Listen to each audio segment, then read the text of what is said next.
On this day, one of Korea's infamous criminals is released from prison. Tons of protesters and reporters gather to protest his release. Even the country's chief prosecutor arrives to give an apology for the release of such a deadly criminal. As the police push through the crowd to put the criminal into a taxi, a reporter suddenly asks if he is ready to apologize to the victims of his crimes, but he gets into the car without responding to her. Even as he leaves, tons of protesters and reporters chase after him with their cameras. He's annoyed by this, so he starts a conversation with the cab driver. He tells the man about his intention to find the person who put him in jail, but the driver doesn't respond to him. Instead, he increases the volume of a voice transmitter. Although the criminal is confused about the transmitter, he tells the driver that he wishes to be far away from the reporters. Hearing this, the driver volunteers to speed up the car and outdrive the reporters. As the reporters continue to chase after them, a bus suddenly appears from nowhere to block the path of the reporters. This gives the driver the opportunity to escape. The criminal begins to rejoice about this, but he soon notices that the driver has taken the wrong turn. He questions the man, but gets no response, so he removes his belt and tries to choke the driver. They begin to fight inside the tight car,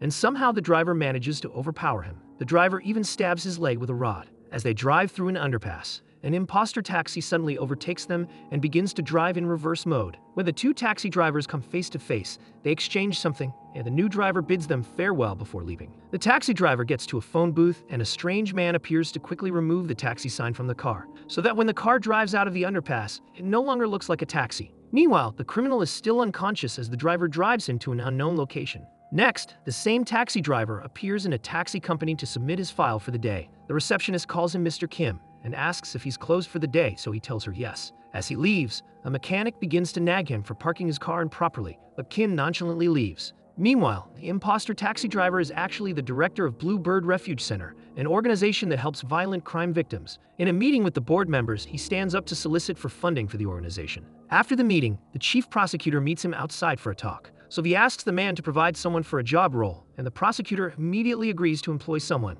Later that day, Ms. Khan, a prosecutor, stormed into the prosecutor's office to inform him about the missing criminal. As she talks about her intentions to find him, she notices someone behind her and stops talking. But the prosecutor tells her to sit, and he introduces her to Mr. Jang, the director of Blue Bird. He tells her to start working at Blue Bird and to forget about finding the missing criminal. She's shocked to hear this and even tries to oppose this decision, but the prosecutor is firm in his decision, so she agrees to begin work at Blue Bird. Meanwhile, Mr. Kim picks up a passenger, but while driving, they see a car full of thugs trying to overtake a school bus. Kim gets annoyed about this, so he decides to block the thugs' car. The thugs are immediately pissed off, so they park their car by the roadside and go to confront Kim. But Kim isn't scared. Instead, he steps out of his taxi and begins to beat them up. When they see how strong he is, they immediately admit defeat and apologize. So he goes back to his car and drives away. At the end of the day, he goes to sign off at the taxi company, but the receptionist points out that he works the longest hours but earns the least. She suspects that he has been going for joyrides with the company's car, but he denies this and leaves.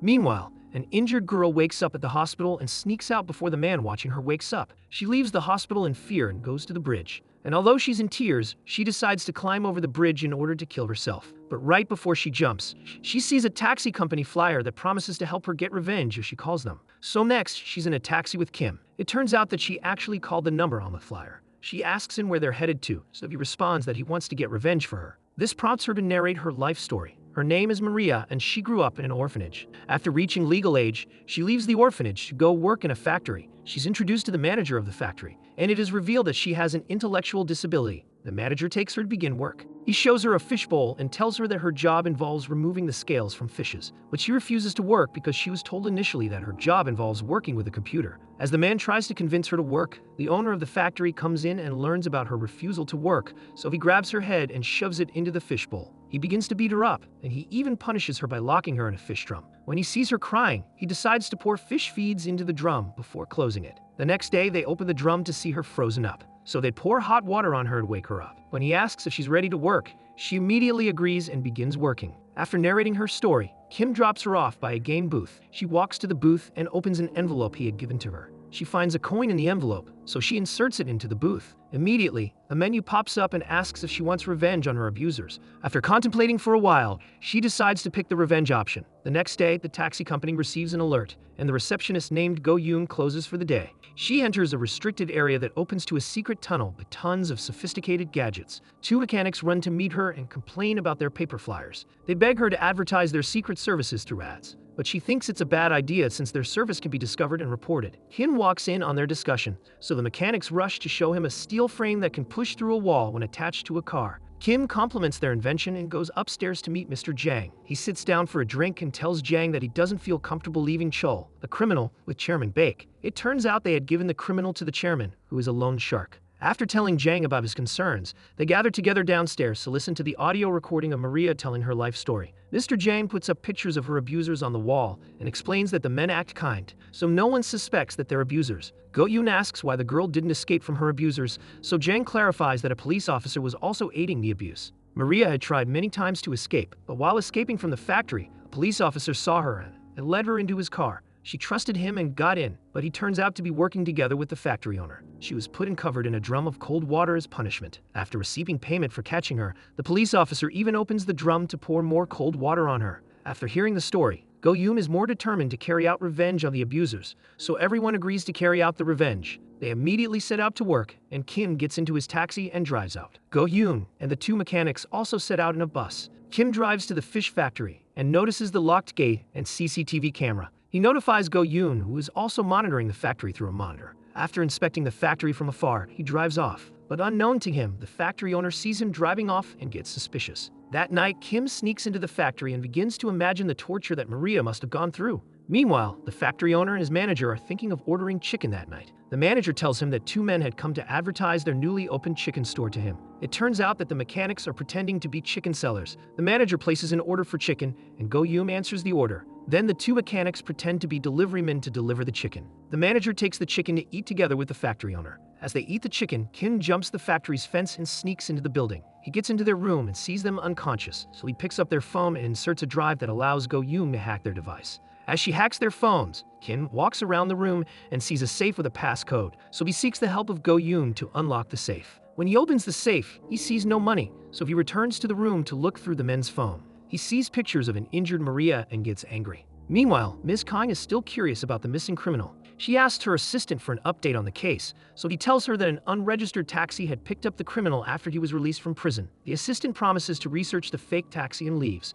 Now that she's alone, she remembers someone in the taxi business, so she gives him a phone call. It turns out to be Mr. Jang. She asks if he has any information about the taxi that picked up the criminal, but he claims to know nothing. In reality, he's in a meeting with Chairman Bake, who is holding the criminal captive. Ms. Kang ends the call and continues to inspect CCTV videos of the prison area. She notices a taxi and grows suspicious. Then there's a 4-year flashback of Mr. Jang visiting a scene. The police were arresting a murderer and tons of reporters are present to cover the case. Kim is also at the scene watching the arrest with tearful eyes. The police give the murderer a fake knife to reenact how he killed his victim. And as he shows them, Kim breaks down in tears in the crowd of reporters. He gets angry and tries to approach the murderer, but the police stop him. As he fights them off, Jang watches and gets impressed with his fighting skill. Kim is eventually held down by the police, and as he struggles to free himself, the murderer begins to taunt him, so he promises to one day get revenge on the murderer. Later that night, as Kim walks around the bridge, he contemplates jumping over it. At the same time, Jang looks at Kim's record and discovers that he's a lieutenant. That night, he meets up with Kim and offers to help him get revenge on the murderer. This is how they got to know each other. Then Jang takes Kim to the secret underground basement where they carry out their operations. Jang convinces him to join the secret organization that helps people get revenge. Back in the present, Kim visits the fish factory again and sees tons of huge drums. He asks Go-yoon the cost of each drum, and after doing some research, she finds out that they cost $3,000 each. As he looks around the factory, the owner walks in, so he pretends to be a customer. The man invites him to his office, so he brings out a box of money and claims to want to buy 50 drums of fish. Although the owner is suspicious of Kim, he still instructs his manager to prepare a contract. Kim signs the contract and leaves. Days later, the manager prepares to deliver the drums of fishes. While driving to deliver it, a strange man with a mask obstructs his path. The man claims to be a robber, so the manager tries to fight him but gets beaten up instead. When the strange man removes the mask, it turns out to be Kim. Together with the mechanics, he hijacks the truck of fishes. The next day, Kim visits the factory to get his fish delivery, but the factory owner explains that they were robbed. Kim accepts their apology and even pays for an extra 20 drum of fishes on the condition that they would pay him double the amounts if they do not fulfill the delivery. As for the corrupt police officer, he receives a text about Maria's location, so he happily goes to find her. Unknown to him, Kim is tailing him from behind. Suddenly, Kim overtakes him and drives to a lonely place. Then he attaches a steel frame to the front of his car and continues to go after the police officer. He drives with speed and hits the police car from behind. He does this repeatedly until the police car somersaulted. While the police officer is unconscious, Kim removes the dashcam from the car and leaves. Meanwhile, Ms. Kang discovers the taxi that drove the criminal out of prison, but since it has been burnt, they can't find any evidence. So she begins to suspect that either the taxi driver kidnapped the criminal or they're both partners in crime. As she tries to find more evidence in the burnt car, the chief prosecutor calls her and yells at her to return to the office. Kim, on the other hand, wears a mask and tries to obstruct the second delivery of the fish, but this time around the manager is prepared. He calls out some thugs to beat up Kim, but Kim ends up beating all of them. Next, Kim ties up the manager and threatens to hit him with a baseball. At this same time, the owner of the factory calls to inform Kim that another robbery has occurred, but Kim is no longer forgiving. He threatens to deal with the owner if the drums of fishes aren't supplied tomorrow. The owner becomes desperate and begins to search the internet for low-grade fishes. Unknown to him, Go Yoon can see his internet search in real time. She pretends to be a Chinese fisherman and promises to supply the fishes to him. The mechanics pretend to be deliverymen to deliver the drums of fishes. After paying them, the owner goes into his warehouse, but is shocked to see a man wearing a mask. He realizes that the man is the fish stealer, so he breaks a mop and tries to fight the man. While fighting, the owner mistakenly removes the mask from Kim and is shocked to discover that Kim is behind the fish robberies. Kim continues to punch him, and he even dips the man's face inside a drum full of fishes. Afterward, he throws the man into a drum and closes the lid. The next day, he sells the man together with the drum to Chairman Baek. When he meets the chairman, she expresses her desire to hire him to work for her. Then she tells him to think about her offer. Now that the bad guys have been dealt with, Jang plans on how to tie up all the loose ends in the case. He invites Kim out for dinner, but Kim turns down the offer. While clocking out of work, he remembers Chairman Baek's job offer and wonders whether to accept it.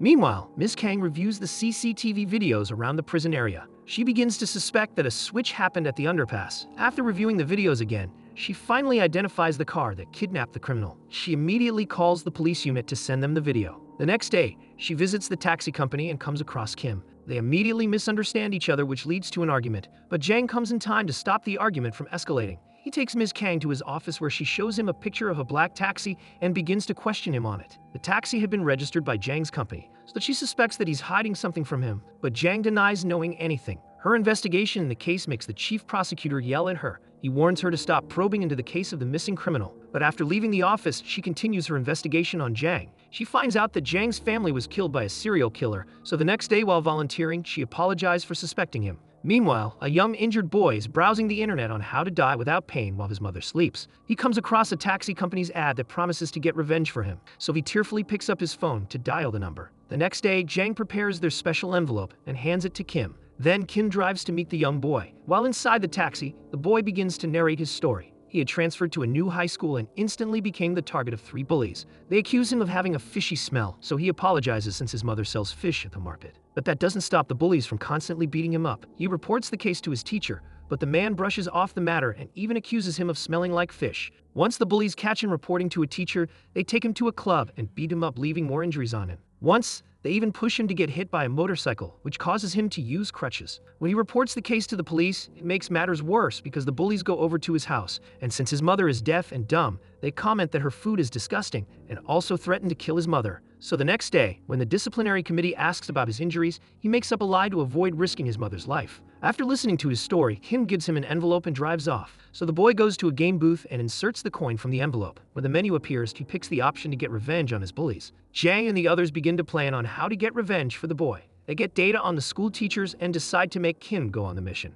The next day, Kim tampers with the food of one of the teachers and goes to the school to apply for the job of a substitute teacher. He's employed as a math teacher and goes to address the class, but the 3 bullies stand up to leave his class in his presence. That day, they even bully Kim and snatch his wallet to get his money. So later that night, Kim follows them to a club and sees one of them paying money for drugs. The next day in school, Kim interrupts the bullies and stops them from bullying a young boy, so that night, the bullies sit together to plan on how to get Kim fired. The following day in school, a student comes to call out Kim. Immediately, he leaves his office. One of the bullies quickly puts a magazine into Kim's bag. Next, another bully drags a girl into the library and forces her to carry out a mission. Kim enters the library to look for someone, but as he steps out, the girl immediately removes her clothes and begins to shout and cry. A teacher comes to question her, so she points at Kim and accuses him of sexual assault. She lies that he has an explicit photo of her in his bag, so the principal calls in for questioning. While going to the office, he sneers at the bullies, which leaves them confused. He meets the principal at a classroom, and in a change of events, the principal goes to search the bully's bag and finds an explicit magazine and picture. While everyone is shocked at the turn of events, it turns out that when Kim was called out of the teacher's office, Go Yoon had seen one of the bullies putting the magazine in Kim's bag. So she decides to dress up as a student to remove the magazine. After planting it in the bully's bag, she tearfully calls to notify the principal that the bullies have explicit pictures of her in their bags. The bullies are called out for questioning, but are eventually let off. The next day, the leader of the bullies, Sung Tae, addresses the class and threatens to beat anyone who pays attention to Kim in class. So when Kim comes for class, he sees Sung toying with his phone. He advises the boy to pay attention in class, but instead, the boy approaches him and tries to make him fight. Seeing the confrontation, Kim then announces that he would play a video in class. Suddenly, he plays a video of the bullies burying marijuana in the forest. He tries to play it off as a mistake, but the bullies are already scared. After classes, they gang up to question him about the video. He reassures them that he didn't show it to the police. However, he calls them later to inform them that he had anonymously given the video to the police. Now that he has the upper hand, he begins to control Sung Tae and even sends him out for errands in the middle of classes. He goes as far as visiting Sung Tae at his house to meet his father. Kim also enters Sung's room and carelessly throws himself on the bed. He also asks the three boys to lend him $5,000 and threatens to expose them if they do not send the money. Sung Tae agrees to the request, but after Kim leaves, he makes a phone call. That night, Kim meets the bullied boy and advises him to resume school again. He gives the boy some food before driving off. Then the boy goes to meet his mother at her store and happily shows her the food. But that night, he cries bitterly at the pain they're passing through. The next day, Kim goes to the rooftop to get the $5,000, but he sees the bullies with a group of thugs. The thugs try to beat him up, but he overpowers them all. In the middle of the fight, Kim pushes off Sung Tae from the rooftop. The other bullies begin to beg for mercy, so he orders them to confess their crimes to the police. They report themselves to the police and beg the officer to send them to jail because Kim had threatened to kill them. They also confess that Sung Tae had fallen off the roof, but his body is nowhere to be found. But Sung Tae is still alive because he had fallen on an airbed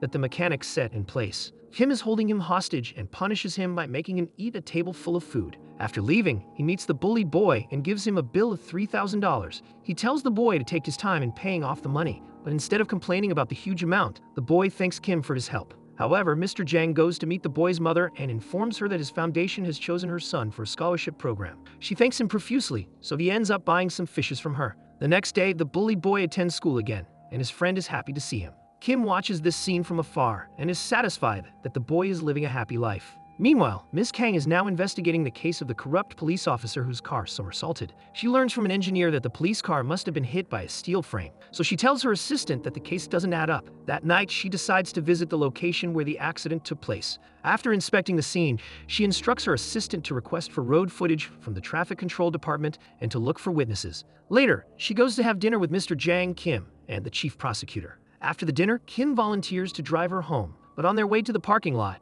he hears some traffic officers whistling, and this triggers his trauma since it reminds him of the day his mother was killed. He falls unconscious, so Ms. Kang calls the ambulance. Inside the ambulance, the emergency doctor tears open his shirt and sees tons of bullet wounds on him. They get curious and ask Ms. Kang if he was an active duty soldier, but she has no ideas. It turns out that on the day that Kim's mother was killed, the kitchen kettle had been whistling due to the water being overboiled. Meanwhile, Ms. Kang's assistant receives a tip about the car that hit the corrupt police officer, so he immediately calls Ms. Kang to tell her that it was a taxi that hit the police car. Once she hears this, she begins to suspect Kim, since he used to be an active duty soldier. Kim eventually wakes up, but Ms. Kang is no longer by his side. Later that night, she attends a Blue Bird group therapy session to listen to the stories of people who lost their family members in the hands of murderers. She learns about Kim's story and begins to feel bad for him. The next day at work, she receives a case about a man who experienced workplace bullying. According to the files, the perpetrator of the bullying is the CEO of UData, which is one of the biggest cloud content services in the country. She becomes interested in the case,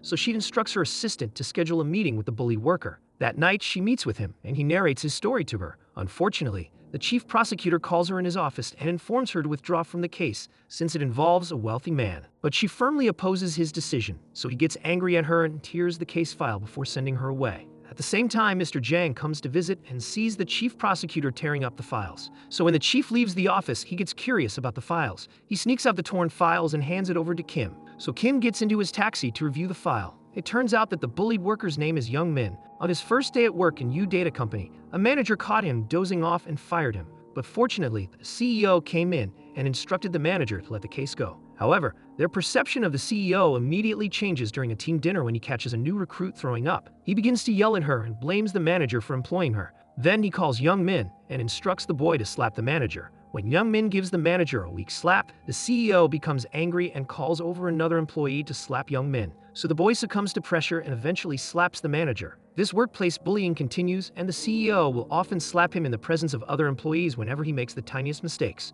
So after a year of working at the company, he eventually quits. However, he decides to publish an online post about the cruel CEO. But the next day, a group of thugs gang up against him on the road. They kidnap and hold him hostage in a room full of thugs. The CEO comes in and shouts at him for publishing the post. He even uses a rod to beat Young Min 45 times. As they beat him up, one of the employees records and giggles about the situation, and all the thugs take turns in beating him. Meanwhile, Ms. Kang goes to visit him, but finds out from a neighbor that he has been admitted at the hospital, so she decides to pay him a visit. But Kim is at the hospital before her. Immediately he leaves, she comes in and questions the man's wife, who reveals that her husband had fallen off a bridge. But she doesn't believe this and thinks that the CEO is trying to kill her husband. After hearing her sob story, Ms. Kang is more determined to get justice for Young Min. The next day, after monitoring the CEO, Kim goes to a game booth and chooses the revenge option on behalf of Young Min. The team begins to plan on how to carry out their revenge, and they decide that Kim will have to infiltrate the company to get evidence. So the following day, he attends a job interview at the company, and the panel is impressed by his resume,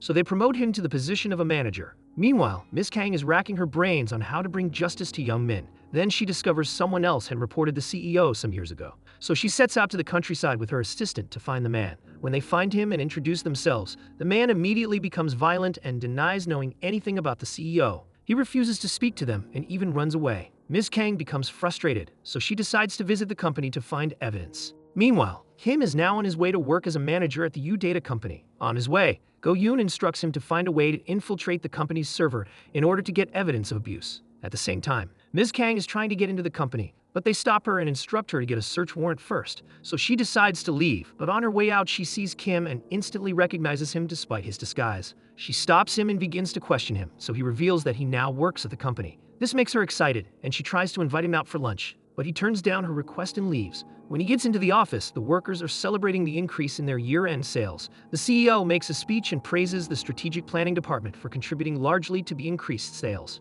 On the first day, Kim learns about the strategic planning department and tries to get into their office but gets discovered. So he makes up an excuse to leave, but he successfully grants Go-yoon access to the company's security cameras. After work, Kim and Go-yoon analyze the company's CCTV system and realize that there are no cameras inside the strategic planning department, so they plan on making Kim switch to the strategic planning department. So the next day, the company's server develops a virus and the CEO is frustrated when the employees inform him that it will take a week to remove the virus. Suddenly, Kim stands up and volunteers to remove the virus in 10 minutes, so the CEO becomes interested in him. He pretends to be working, but Go-yoon is actually the one working behind the scenes. Once he clears off the virus, the CEO becomes extremely impressed and decides to reward him with cash. But Kim expresses his desire to work at the core department of the company, which is the strategic planning department. Surprisingly, the CEO laughs it off and advises him to just take the cash gift. On the other hand, Ms. Kang tells her assistant of her plan to use Kim to get into U-Data company. While contemplating this, she receives a call and goes to meet Mr. John,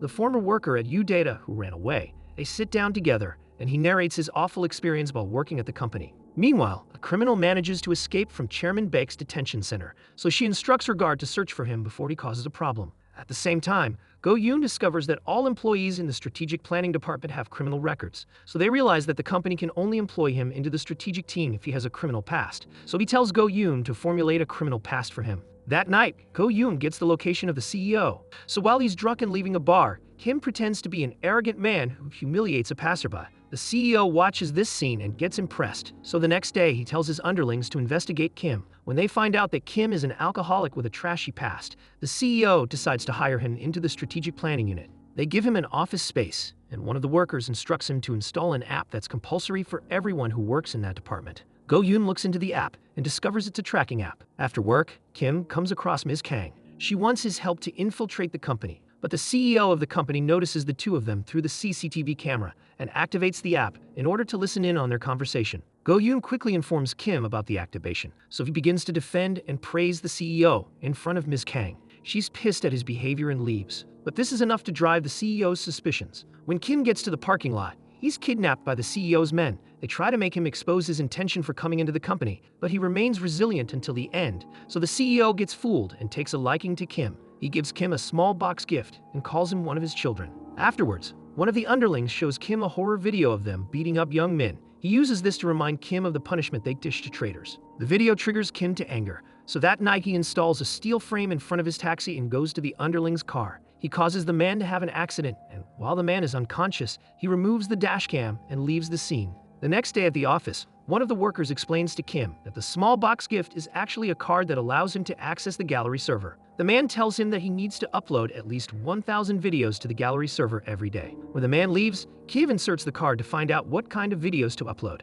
At the same time, Go-Yoon hacks into the card and copies out all its data. But as she plays one of the uploaded videos, she suddenly begins to cry. It turns out the job of the strategic department is to upload illegal adult videos of women, and one of the girls in the video is Go-Yoon's dead sister. Go-Yoon used to have an elder sister whom she was close with, but one day while returning from high school, she finds a crowd around her house and discovers that her sister has died of suicide. She didn't know the reason for her sister's decision, but after hacking into the gallery server, she's shocked to see that her sister's illegal adult videos were the top on the site. The revenge team gets notified and runs to meet her, but they do not find her. Mr. Jang even goes to look for her at her house, but he finds her door locked. While leaving, he sees Kim and tells him the story about Go-Yoon's sister. The poor girl had discovered the online video of herself and called her boyfriend to question why he uploaded the video. But the boy claimed that he had taken his phone for repairs, so it was likely that the technician leaked it. The girl reports the case to the police, but an officer informs her that the process of erasing the video from the internet was very complicated. So the girl spends her entire time reporting comments that try to leak her location, but all her efforts are useless,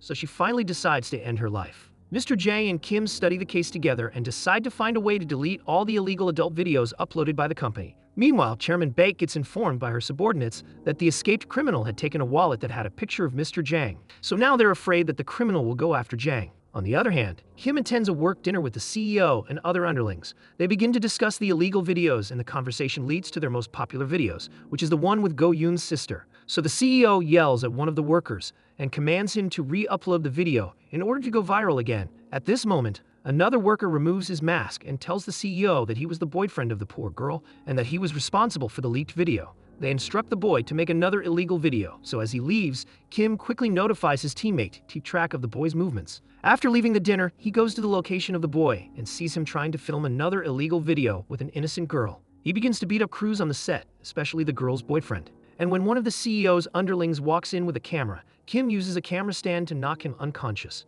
The next day at work, Kim is given a task to upload 100 videos for the day, but instead, he decides to delete all the videos from the gallery server. As the whole office is filled with chaos, Kim decides to leave, but he immediately realizes that videos had been backed up and re-uploaded to the gallery. Later in the day, the CEO calls him into the office to question him about the deleted files, but fortunately, Ms. Kang arrives at the company just in time with a search warrant. They search around for hard drives and other things, but they find nothing. So Kim realizes that the videos have disappeared once again. However, the situation favors him because the CEO misunderstands and thinks that Kim had tried to delete the files in order to hide them from the police. While leaving work, Ms. Kang stops Kim and shouts at him for giving her wrong information. So it turns out that Kim had sent pictures of the illegal videos to her, which led her to storm in with a search warrant. She thinks he sent fake pictures, but he clarifies to her that the videos disappeared before her arrival. Unknown to the two of them, one of the underlings is watching their interaction. While driving home, Kim begins to wonder how the videos disappeared, and he comes to the conclusion that the gallery server in the office is fake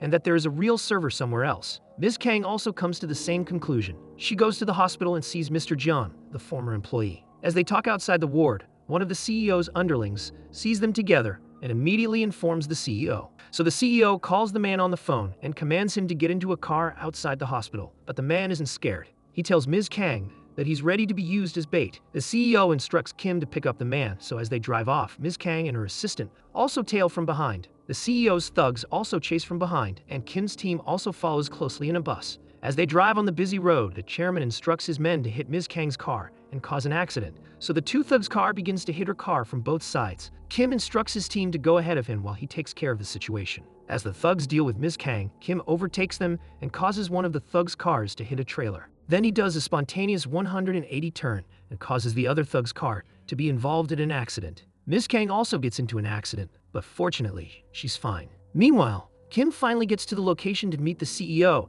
and Mr. John is dragged out and taken away. But the CEO becomes suspicious of Kim and pours drink on him. Then he's taken into a tunnel where he sees Mr. John tied up. The CEO commands him to shoot an arrow at the man, but Kim gives up at the last minute, so the CEO gives the task to an underling. But as the man is about to shoot, Kim stops him just in time but gets beaten up. Meanwhile, Go Yoon is still experiencing a mental breakdown. But then she remembers her moments with Kim and gains the courage. So she visits Mr. Jang at his house and decides to rescue Kim with a motorbike. Her plan is to mass stream all the illegal videos in order to be able to track down the real server. At the same time, Ms. Kang puts on her bulletproof vest and takes some policemen to rescue Mr. Jun. At the same time, Kim's teammates are trying to find the real server center. One of them decides to go in and rescue Kim while the other finds the server, but they get caught by the thugs and are taken into the room where Kim is. Then the CEO storms in and is angry that there are more people involved in the case. Luckily, Go Yoon arrives in time and turns on all her hacking devices. As the CEO beats Kim with a rod, Go Yoon tearfully begins the mass streaming of all the illegal videos.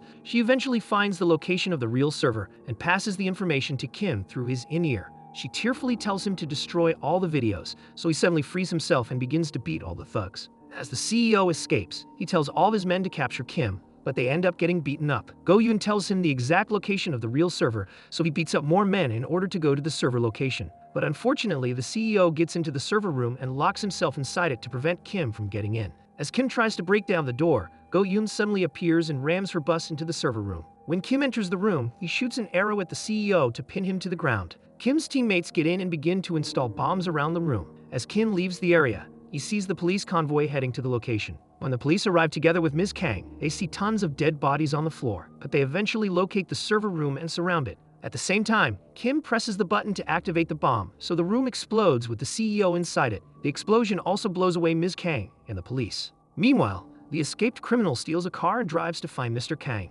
Chairman Baek gets notified of his movements and worries about the safety of Jang, but Mr. Jang is in a board meeting where they notify him that funding for the Blue Bird organization will be reduced. In the middle of the meeting, Chairman Baek comes in and informs him to be careful of his surroundings. Her men are still searching for the criminal, but he's hiding and happily watching them. The criminal eventually gets into Mr. Jang's house and holds him captive. The man stabs him, but fortunately Chairman Baek arrives in time with her right-hand man, who fights and makes the criminal unconscious. Mr. Jang is then rushed to the hospital where he recuperates. The next morning, the police inspect the burnt building, but find nothing unusual. However, the chief prosecutor sees Kim's ID card and remembers that Kim works for Mr. Jang. Meanwhile, Kim evades Chairman Baek's hideout and asks her for the information of the criminal who tried to kill Jang, but she refuses to tell him. Then he goes to meet Mr. Jang, but the man advises him to let go of the matter. Instead, he gives Kim some files and instructs him to be in charge of their organization. The chief prosecutor interrupts their discussion and shows Jang the ID card he got from the crime scene, but Jang pretends not to know anything, so the prosecutor believes him and leaves. Ms. Kang, on the other hand, gives a speech to the press about U-Data illegal adult videos. After the press conference, she tells her assistant that she doesn't like how the case concluded because she feels like there were other people who had an upper hand in the case. When they sit together for a coffee, she shows him the ID, and he lies that he had thrown it away after he stopped working with the company. He tells her to leave, so she picks up the ID and leaves. While outside, she calls her assistant and instructs him to investigate Kim's call history. Meanwhile, Mr. Choi gets involved in a scam, so he storms into the police station to report the scam. But when he gets in, he sees tons of people lamenting about being scammed. So he presents the case to his Blue Bird members and begs them to get revenge for all the people that were scammed. After weighing the situation, they decide to take on the case. Go Yoon begins by pretending to fall victim to the scammers. She talks to them on the phone and follows their instructions to put her money in a locker. After she leaves, one of the scammers opens the locker and takes out the money. But unknown to him, Kim is following closely behind. The scammer drops the wad of money in another locker, and someone new comes to take it. The new man also gives it to someone else. What they don't know is that Kim is monitoring all these exchanges. Next, Kim kidnaps the final man and makes him call their madam. The man lies to the woman that he had lost the money, so the woman gives out instructions for him to be killed. Meanwhile, Go Yoon tracks and gets the location of the phone call. So they get Jin Yun to dress up as a young boy seeking a part-time job. A company bus comes to pick him up to take them to the scam headquarters. The scammers take them into a shabby office and quickly train them on what to do. Jin Yun gets to meet their leader and watches her assault one of the new workers. Meanwhile, Ms. Kang studies Kim's call history and notices a pattern that suggests that he's involved in the case of the missing criminal and the explosion. Unknown to her, Kim is currently in a gambling den where the leader of the scammers is also at. Unknown to her, Kim is planning how to infiltrate the den of the scammers. Together with Go Yoon, they find out that the madam of the scammer is named Madam Lim, and she runs a scam business in the day and a gambling business at night. Kim decides to pose as a customer at the gambling den to grab her attention. He successfully grabs her attention when he offers over 100 burner phones as a bet in a game. Fortunately, he wins the bet, so he gets to keep his burner phones and money. At the same time, Chin Yun makes use of all the scammers' burner phones, so the madam is now in need of more phones to continue their scamming business. One of her subordinates reminds her of Kim. She goes to meet him and asks to buy the burner phones, but he turns her down and claims that someone else had paid for the phones. As she tries to convince him, some thugs walk in and confront her for trying to buy the phones they had paid for, but Kim stops them and cuts off his deal with them. Then he turns to the woman and offers to sell the phones to her. Things are going according to their plan, but Jin Yun gets caught in the toilet bad-mouthing the scammers, so they bring him before Madam Lim. As he's about to be killed, Kim walks in and claims to be supplying the burner phones. When he sees Jin Yun, he acts surprised and claims that Jin is a police officer. Then he throws a punch at Jin to knock him unconscious. The group gets on a ship and tries to put Jin in a drum in order to throw him into the ocean. Kim narrates a fake story to Madam Lim about how the cops had ruined his last business. As the woman is about to throw the drum into the ocean, Kim holds her hands to stop her and even covers her eyes to prevent her from seeing such an awful scene. Instead, he does the job of pushing the drum into the ocean. But Jin doesn't die. He somehow manages to escape, so Go Yoon takes care of him. Afterwards, Madam Lim gives her workers the burner phones, so they resume their scam calls. However, the phones have been bugged beforehand, so Go Yoon easily intercepts their calls and warns their victims. At the same time, she hacks into Madam Lim's bank account, but all she needs is a way to get the bank PIN. Meanwhile, Kim is on a date with Madam Lim. He pulls off every tactic in his book to make her fall for him, and it seems to be working on her. Later that night, Ms. Kang catches Kim together with his teammates, so she begins to suspect that they're working together. But they already know that she's watching them, so they plan to run away after they get the PIN information of Madam Lim's bank. The next day, Ms. Kang tails Kim, so he purposely leads her to a restaurant that Madam Lim often frequents.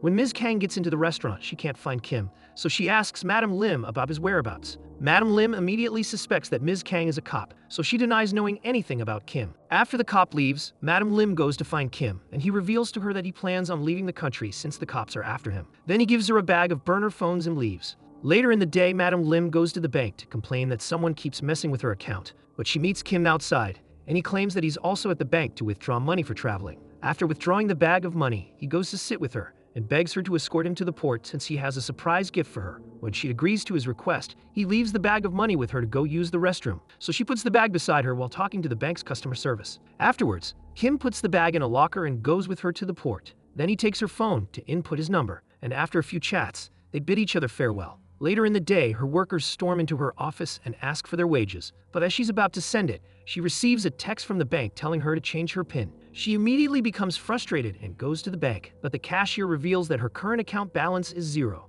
While outside, she remembers Kim telling her that the police had once emptied his account, so she immediately calls and informs him that her account had also been emptied by the police. She tells him to turn his boat around so that they can leave together, but he tells her that it will cost a lot to turn around the boat. When she hears this, she reveals that she has some other money, so he instructs her to withdraw it. She ends up withdrawing all her money and stores it in a locker. Then she calls to tell him about the locker. After she leaves, Mr. Choi goes to remove the money from the locker. Madam Lim eventually gets into the boat, but she's shocked to see her workers. They demand for their salary and begin to argue amongst themselves. And at this moment, Madam Lim collapses on a chair and realizes that she has been scammed by Kim. She sees him outside the boat and goes to talk to him, so he tells her the details of how he scammed her. It turns out that it was Go Yoon who kept sending text messages telling her to change her bank PIN. And when Kim had left the bag with her at the bank, the bag contained a camera that recorded her changing the PIN. When he had also taken her phone to input his number, Go Yoon was actually hacking into her phone to transfer out all the money in her account. Now that she knows the truth,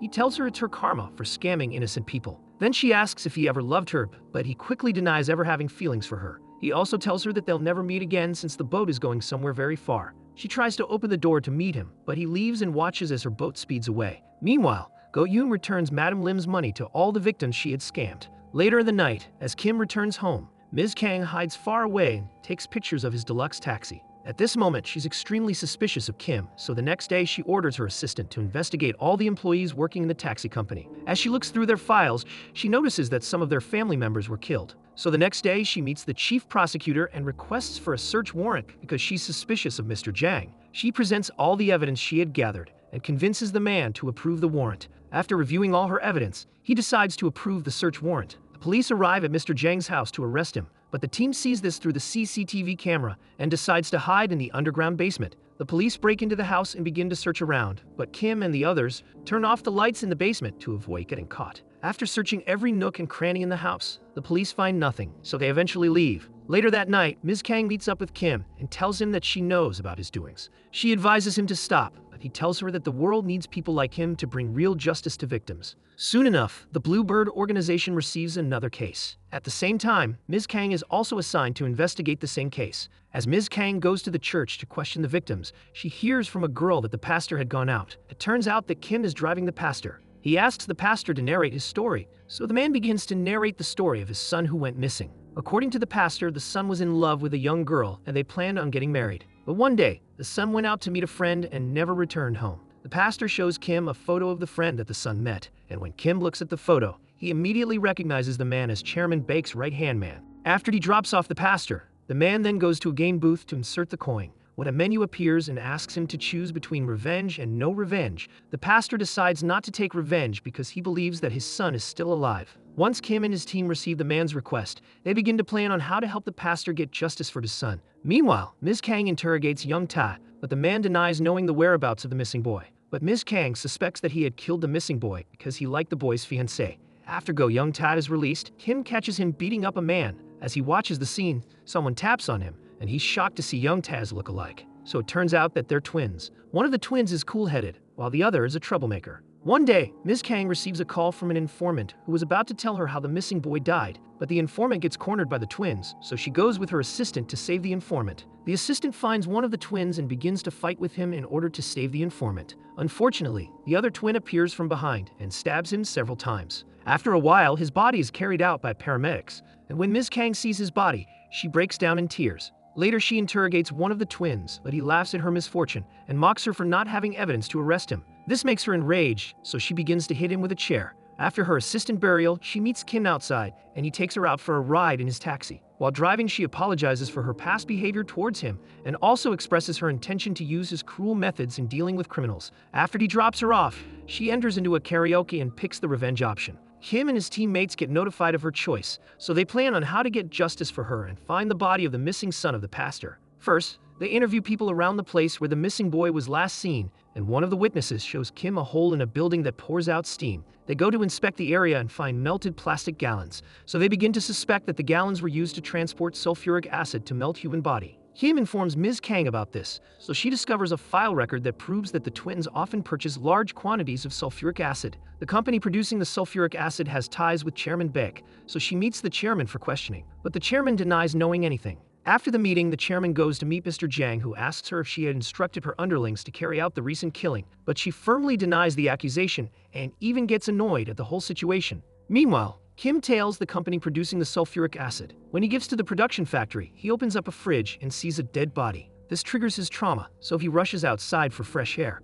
Suddenly, he reveals to his teammates that the sulfuric company owned by Chairman Baek actually harvests the organs of people and disposes of their bodies using sulfuric acid. After recovering from the shock, he storms into the factory to stop their operation, but one of the twins walks in to stop him. They engage in a fight, but the twin ends up escaping. Ms. Kang is eventually informed, and forensics is called to examine the factory. Reporters also surround the factory, and when Ms. Kang steps out, they crowd and bombard her with questions about the organ trafficking factory. Meanwhile, Mr. Jang questions Chairman Baek about the organ trafficking factory, so she reveals that she is the mastermind behind it. She also reveals that she often removes the organs of all the criminals that he gave to her. However, she claims to have never removed the organs of innocent civilians like the missing boy, so she believes the twins did it without her permission. The next day, she makes a plan with Mr. Jang on how to capture one of the twins. She meets up with him for lunch while Kim and his team wait outside for her signal. According to her plan, they'll capture the twin once he falls asleep from a drug drink. But after drinking from the cup, the twin doesn't fall asleep. Instead, he reveals that he already knew of her plan. He stands up to beat her, and Kim hears the commotion. He rushes in to save Chairman Baek.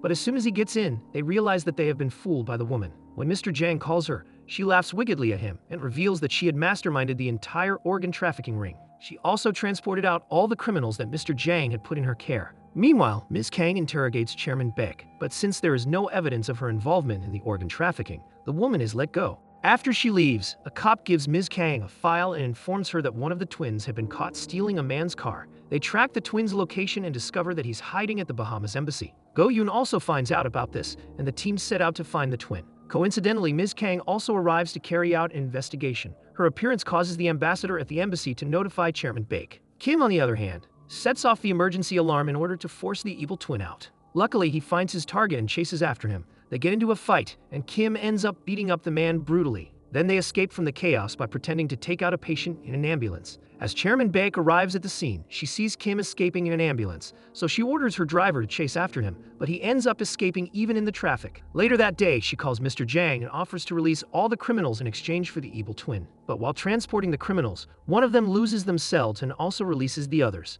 Then they push out the guards and drive the car to find the person responsible for caging them. One of the criminals is the CEO of the fish factory that maltreats its employees. As they celebrate their newfound freedom, Chairman Baek's men come to capture them again. They're taken to the chairman, who decides to help them get revenge. So that night she meets Mr. Jang and is about to give out the criminals in exchange for the evil twin. But the police arrive in a convoy to ruin their plan. The woman runs away with the criminals, so Ms. Kang ends up arresting Kim. Meanwhile, Go-yoon receives a call from Maria, who tells her that the manager of the fish factory is back, so Go-yoon goes to stay and protect Maria. However, as she picks up Maria in her motorbike, one of the escaped criminals hits her bike, making her unconscious. It turns out that this criminal is her dead sister's boyfriend, who leaked the illegal adult videos. At the same time, Chairman Baek storms into Mr. Jang's house with her thugs. She eventually captures both Mr. Jang and Mr. Choi, but Jin Yun is able to escape through the underground basement. On the other hand, Kim manages to escape from prison with the help of Ms. Kang. After escaping, he tries to contact his teammates, but no one responds. Fortunately, Jin Yun arrives in a taxi to pick him up. Inside the car, Kim calls Chairman Baek, and she tells him to come alone to save Mr. Choi and Jang. But Kim is conflicted because he doesn't know whether to save Go-yoon or Mr. Jang first. He arrives at Jang's house and turns off the light. Then he begins to beat up all the thugs in the darkness. After fighting off all the criminals, Kim doesn't find Mr. Jang and Choi in the house, but he receives a video message of Choi being tortured. He becomes conflicted again on whether to go to the rescue of Go-yoon or Mr. Jang. Suddenly, Jin Yun volunteers to find Jang, while Kim goes to rescue Go-yoon. Unknown to them, Chairman Baek has injected a drug in Jang's eyes to make him go blind. As she leaves her house, Ms. Kang arrives and orders a house search. But after searching the house, they find nothing, so they leave. Meanwhile, Go-yoon manages to make Maria escape, so the criminal catches her and plays the adult video of her sister. This triggers her trauma, so she breaks down in tears. As the criminal tries to harass her, Kim arrives in time to save her. Afterwards, both Kim and Go-yoon go to meet Jin Yun. As they wait for Jin's car, a truck comes out of nowhere and hits Jin's car, causing him to die. After mourning his friend's death, Kim regains himself and immediately goes after the truck. He rams into the truck continuously until the truck somersaults. When he confirms that the driver is dead, he drives off in Go-yoon's bike to save Mr. Jang. He arrives at the chairman's house and beats up all the thugs in order to get to the hideout where Jang is being tortured. After beating up another round of guards, he comes face to face with Chairman Baek, but she threatens to kill his teammates if he comes closer. As he gets distracted, a thug knocks him out from behind. Chairman Baek confirms that he's unconscious, so she tries to walk over him, but he suddenly grabs her leg and pulls her up. Then he uses her as a bargaining chip to get his teammates released. As soon as they escape, Kim drops down his guard, so a guard manages to hit him from behind. Chairman Baek uses this opportunity to escape. Meanwhile, Kim is left to fight her right-hand man. The man beats up Kim and commands the thugs to surround Kim. But at this moment, Ms. Kang arrives and threatens to shoot them. The police also arrive and surround the thugs. As they arrest the thugs, Kim manages to escape in a police car. Ms. Kang notices this and begins to tail him with her car. Kim arrives in time before Chairman Baek can escape through a boat. After fighting off her men, he comes face to face with her. Since he's exhausted from all the fights, she tries to kill him, but he pushes her to the ground. At this moment, Ms. Kang arrives with some police and arrests the chairman. Then she thanks Kim for helping her to get revenge on the evil people.